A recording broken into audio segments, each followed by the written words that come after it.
সংবাদ সবাইকে স্বাগত জানাচ্ছি। আমি ফিরোজ তোহা। শুরুতেই সংবাদ শিরোনাম। বাংলাদেশের সর্বশেষ গুরুত্বপূর্ণ আপডেট সংবাদে আপনাকে স্বাগত। শুরুতেই সংবাদ শিরোনাম, পরে বিস্তারিত। শুরুতেই জানিয়ে দিব, আদালতে নেয়ার পর ফুপিয়ে ফুপিয়ে কাঁদলেন ডক্টর দীপুমণি। বৈষম্যবিরোধী ছাত্র আন্দোলনে ছাত্র জনতার মিছিলে নির্বিচারে গুলিবর্ষণ এবং রাজধানীর মোহাম্মদপুর মুদি দোকানি আবু সাইদ হত্যা মামলায় গ্রেপ্তার সাবেক মন্ত্রী ডক্টর দীপুমণির 4 দিন এবং সাবেক ক্রীড়া উপমন্ত্রী আরিফ খান জয়ের 5 দিনের রিমান্ড মঞ্জুর করেছে আদালত। এরপর জানিয়ে দিব, ছাত্র আন্দোলনে নেতৃত্বাধীন বিপ্লব নিহত এবং আহতদের পরিবারকে সহায়তায় ফাউন্ডেশন, বললেন ডক্টর মোহাম্মদ ইউনুস। জুলাই আগস্টে ছাত্র আন্দোলনে নেতৃত্বাধীন বিপ্লবে অংশগ্রহণকারী নিহত এবং আহতদের পরিবারকে সহায়তার লক্ষ্যে একটি ফাউন্ডেশন গঠন করার সিদ্ধান্ত নিয়েছে ডক্টর মোহাম্মদ ইউনুসের নেতৃত্বাধীন অন্তর্বর্তীকালীন সরকার। এদিকে শাপলা চত্বরে গণহত্যায় হাসিনার বিরুদ্ধে ট্রাইব্যুনালে অভিযোগ। শেখ হাসিনা, শাহরিয়ার কবির এবং ইমরান সরকারের বিরুদ্ধে শাপলা চত্বরে গণহত্যার অভিযোগে আন্তর্জাতিক অপরাধ ট্রাইব্যুনালের তদন্ত সংস্থায় আবেদন করা হয়েছে। এছাড়াও এই আবেদনে সাবেক সেনা কর্মকর্তা, সাবেক মন্ত্রী, পুলিশ, সাংবাদিক, আইনজীবী এবং গণজাগরণ মঞ্চের সংগঠকদের বিরুদ্ধে অভিযোগ আনা হয়েছে। জানিয়ে দিব, এস আলমের ব্যাংকগুলোকে আর কোনো তারল্য সহায়তা নয়, বললেন বাংলাদেশ ব্যাংকের গভর্নর। এস আলম ইসলামী ব্যাংক সহ অন্যান্য ব্যাংকগুলোতে বেআইনিভাবে তারল্য সুবিধা দেয়া হবে না বলে জানিয়েছে বাংলাদেশ ব্যাংকের governor doctor Ahsan H Mansur. এদিকে প্রাথমিকে বদলে গেল শপথ বাক্য। দেশের সরকারি বেসরকারি প্রাথমিক শিক্ষা প্রতিষ্ঠানে শপথ বাক্যে পরিবর্তন আনা হয়েছে। সকল প্রাথমিক বিদ্যালয় এবং পিটিআই প্রতিদিন সমাবেশে জাতীয় সঙ্গীত পরিবেশনের পর নতুন শপথ বাক্য পাঠের আদেশ জারি করা হয়েছে। মঙ্গলবার 20 আগস্ট প্রাথমিক শিক্ষা অধিদপ্তরের এক আদেশে সব তথ্য জানানো হয়েছে। আদেশে বলা হয়েছে, দেশের সকল সরকারি বেসরকারি প্রাথমিক বিদ্যালয় এবং পিটিআই-এর প্রাত্যহিক সমাবেশকালে জাতীয় সঙ্গীত পরিবেশনের পর সরকার নিম্নোক্ত শপথ বাক্য পাঠের সিদ্ধান্ত গ্রহণ করেছে। এবং সর্বশেষ জানিয়ে দিব, শেখ হাসিনাকে ভারতের কাছ থেকে ফেরত চায় বিএনপি।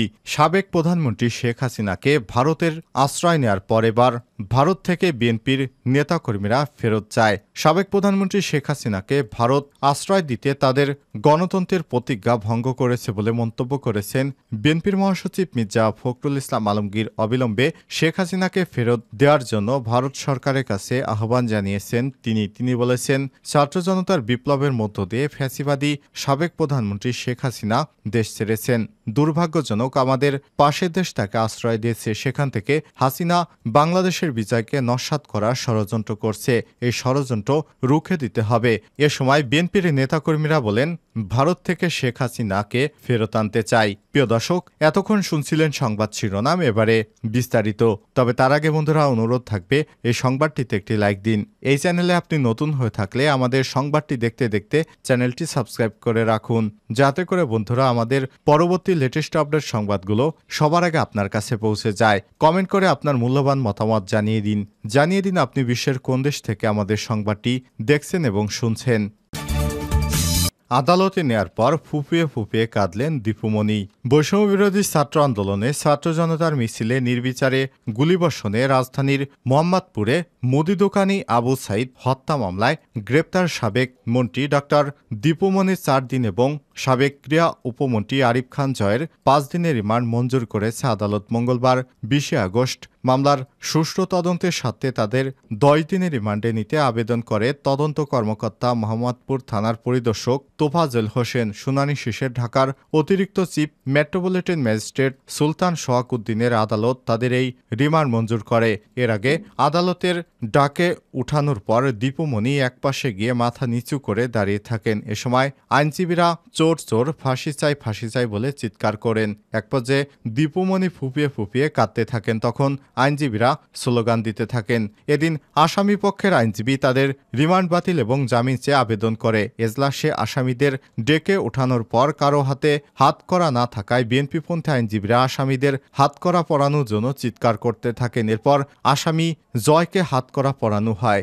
নারী বিবেচনায় ডক্টর দীপুমণিকে হাতকড়া পরানো হয়নি। উল্লেখ্য, সোমবার 19 আগস্ট আগস্ট সন্ধ্যায় তাকে রাজধানীর বাড়িধারা DOHS এলাকা থেকে এক নিকটাত্মীয়ের বাসা থেকে তাকে গ্রেপ্তার করা হয়েছে। ছাত্র নেতৃত্বাধীন বিপ্লব, নিহত এবং আহতদের পরিবারকে সহায়তায় ফাউন্ডেশন ডক্টর ইউনূস।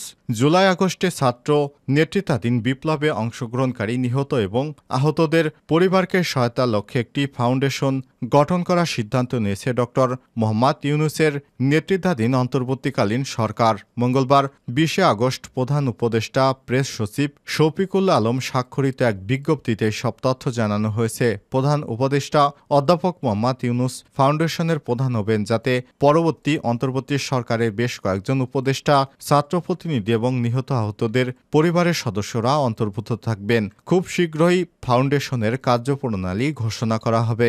নাগরিক এবং বাংলাদেশি প্রবাসীদের ফাউন্ডেশনে অবদান রাখার জন্য আহ্বান জানানো হয়েছে। বিজ্ঞপ্তিতে আরও বলা হয়েছে, প্রধান উপদেষ্টা মোহাম্মদ ইউনূস বলেছেন, স্বৈরাচারের বিরুদ্ধে প্রতিবাদে অংশগ্রহণ করার সময় যারা তাদের জীবন উৎসর্গ করেছেন এবং যারা গুরুতরভাবে আহত হয়েছেন, তাদের অবদান আমরা কখনোই ভুলতে পারি না। তাদের পাশে দাঁড়ানো আমাদের দায়িত্ব এবং আমাদের জাতীয় কর্তব্য।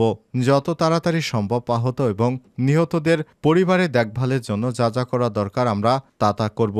ডক্টর মোহাম্মদ ইউনূস আরও বলেন, তাদের চিকিৎসা এবং পারিবারিক বিভিন্ন প্রয়োজনের ব্যবস্থা করা হয়েছে। ব্যাপারে নিবেদিত প্রাণ সরকারি দপ্তর এবং কর্মকর্তাদের দায়িত্ব দেয়া হবে বলে জানান তিনি। শাপলা চত্বরে গণহত্যায় হাসিনার বিরুদ্ধে ট্রাইব্যুনালে অভিযোগ। শেখ হাসিনা, শাহরিয়ার কবির এবং ইমরান সরকারের বিরুদ্ধে শাপলা চত্বরে গণহত্যার অভিযোগে আন্তর্জাতিক অপরাধ ট্রাইব্যুনালের তদন্ত সংস্থায় আবেদন করা হয়েছে। এছাড়াও এই আবেদনে সাবেক সেনা কর্মকর্তা, সাবেক মন্ত্রী, পুলিশ, সাংবাদিক, আইনজীবী এবং গণজাগরণ মঞ্চের সাংবাদিকদের বিরুদ্ধে অভিযোগ আনা হয়েছে। মঙ্গলবার 20 আগস্ট ধানমন্ডির আন্তর্জাতিক অপরাধ ট্রাইব্যুনালের তদন্ত সংস্থা কার্যালয়ে এই আবেদন দায়ের করেন হেফাজত ইসলাম বাংলাদেশের যুগ্ম মহাসচিব মুফতি হারুনুল ইজহার চৌধুরী। তার আইনজীবী গাজী এম.এইচ. তামিম এসব তথ্য নিশ্চিত করেছেন। এই আবেদনে ঘটনার তারিখ হিসেবে 2013 সালের 5 এবং 6 মে এবং স্থান হিসেবে মতিঝিলের শাপলা চত্বর এলাকা, ঢাকা, চট্টগ্রাম, নারায়ণগঞ্জ ও কুমিল্লা সহ দেশের বিভিন্ন স্থানের কথা উল্লেখ করা হয়েছে। অপরাধের ধরনে বলা হয়েছে, হেফাজতে ইসলামের আন্দোলনকারী নেতাকর্মীদের সমূলে বা আংশিক নির্মূল করার উদ্দেশ্যে 1 থেকে 24 নং আসামিদের নির্দেশ এবং পরিকল্পনায় অন্যান্য আসামিগণ কর্তৃক শহরব্যাপী ব্ল্যাকআউট করে টিভি চ্যানেল সম্প্রচার বন্ধ এবং নিয়ন্ত্রণ করে আগ্নেয়াস্ত্র দ্বারা নির্বিচারে গুলিবর্ষণ করে হত্যা, লাশ গুম করে গণহত্যা এবং মানবতাবিরোধী অপরাধ সংগঠিত হয়েছে। আসামির তালিকায় রয়েছে সাবেক প্রধানমন্ত্রী হাসিনা, সাবেক আইনমন্ত্রী আনিসুল হক, সাবেক মন্ত্রী উবায়দুল কাদের, রাশেদ খান মেনন, সাবেক মেয়র এবং সংসদ সদস্য শেখ ফজলে নূর তাপস, সাবেক মন্ত্রী হাসান মাহমুদ, সাবেক সংসদ সদস্য হাজী সেলিম, সাবেক উপদেষ্টা সালমান এফ রহমান, শামীম ওসমান, সাবেক উপদেষ্টা তারিক আহমেদ সিদ্দিকী, সাবেক আইজিপি এ.কে.এম.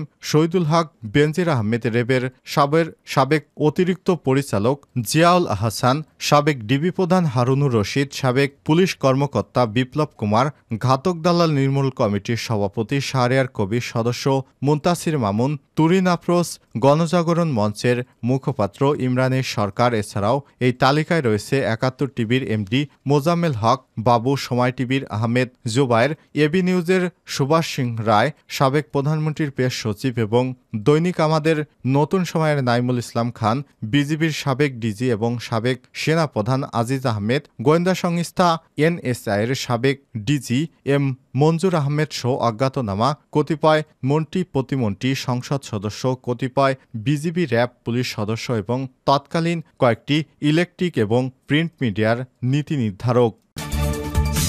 এস আলমের ব্যাংকগুলোকে আর কোনো তারল্য সহায়তায় নয়, বললেন গভর্নর। এস আলমের ইসলামী ব্যাংক সহ অন্যান্য ব্যাংকগুলোকে বেআইনিভাবে তারল্য সুবিধা দেয়া হবে না বলে জানিয়েছেন বাংলাদেশ ব্যাংকের governor doctor Ahsan H Mansur. মঙ্গলবার 20 আগস্ট কেন্দ্রীয় ব্যাংকের বোর্ডে আয়োজিত এক সংবাদ সম্মেলনে সব কথা বলেন তিনি। এ সময় deputy governor doctor Habibur Nurunnahar সহ অন্যান্য কর্মকর্তারা উপস্থিত ছিলেন। গভর্নর বলেন, আমরা অনিয়মে জড়িত ব্যক্তিদের বিরুদ্ধে ব্যবস্থা নেব, কোনো প্রতিষ্ঠানের বিরুদ্ধে ব্যবস্থা নয়। দুর্বল ব্যাংক পরিচালনা পর্ষদের বিষয়ে তিনি বলেন, পর্ষদ ভেঙে দেওয়ার বিষয়টি প্রক্রিয়াধীন। মূল্যস্ফীতি নিয়ে তিনি বলেন, মূল্যস্ফীতি 6 থেকে 7 মাসের মধ্যে কমে যাবে। মুদ্রানীতি খুবই পরিবর্তন না হলে একটু টাইট করা হবে। মুদ্রাবাজার একটু ভালো অবস্থানে আছে। ডলার আগের যে দামে ছিল তার থেকে একটু কমে এসেছে। তিনি আরো বলেন, ইসলামী ব্যাংকগুলোর বিষয়ে একটু সময় নিচ্ছি যাতে সিদ্ধান্তটি টেকসই হয়। আমরা যাই করি না কেন, যারা দোষী সাব্যস্ত তাদের টার্গেট করব, প্রতিষ্ঠানকে টার্গেট নয়।